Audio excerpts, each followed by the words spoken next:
సంగారెడ్డి జిల్లాలో ఏసీబీ అధికారులు ఆకస్మిక తనిఖీలు నిర్వహించారు. జహీరాబాద్ మండలం హుగ్గెల్లి శివారులోని సబ్ రిజిస్ట్రార్ కార్యాలయంలో పలు డాక్యుమెంట్లను పరిశీలించారు. ఏసీబీ డీఎస్పీ సుదర్శన్ రెడ్డి ఆధ్వర్యంలో ఈ సోదాలు చేశారు. 10 మంది ప్రైవేట్ వ్యక్తులను అదుపులోకి తీసుకుని వారి వద్ద ఉన్న 42,300 రూపాయలు 113 డాక్యుమెంట్లు స్వాధీనం చేసుకున్నారు. ఇన్ఛార్జ్ సబ్ రిజిస్ట్రార్ నివాసంలో కూడా సోదాలు చేశారు. అయితే సబ్ రిజిస్ట్రార్ కార్యాలయంలో ఇంకా సోదాలు కొనసాగుతున్నాయని ఏసీబీ డీఎస్పీ సుదర్శన్ రెడ్డి తెలిపారు.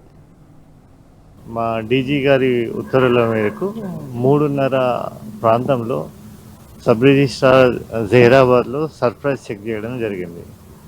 మేము వచ్చేసరికి ఈ ఆఫీస్లో సుమారు 10 మంది ప్రైవేట్ పర్సన్స్ ఆఫీస్లో ఉన్నారండి. జహీరాబాద్ ఆఫీస్లో ఈ రిజిస్ట్రేషన్కి సంబంధించినప్పుడు ఈ ప్రైవేట్ పర్సన్ని ఈ కన్సర్న్ ఇన్ఛార్జ్ ఎస్ఆర్ఓ ఎంటర్టైన్ చేయకూడదు. రాని అమ్మే వాళ్ళే కొనే వాళ్ళే రావాలా. కానీ ఈ 10 మంది ఈ ఆఫీస్లో ఉన్నారు. వాళ్ళ దగ్గర 42,300 క్యాష్ దొరికి ఫర్దర్ ఇన్వెస్టిగేషన్. ఇంకా ఇది ఈ ఆఫీస్లో 113 సుమారు 113 డాక్యుమెంట్స్ డిస్బర్స్ కాలేదు. ఎవరైతే రిజిస్ట్రేషన్ చేసుకున్నారో వాళ్ళకు ఇవ్వాలా, ఇంకా ఇవ్వలేదు, అట్లనే ఉన్నాయి. ఇంకా దాంట్లో కూడా చూస్తున్నాము. ఇంకా ఫర్దర్ ఇన్వెస్టిగేషన్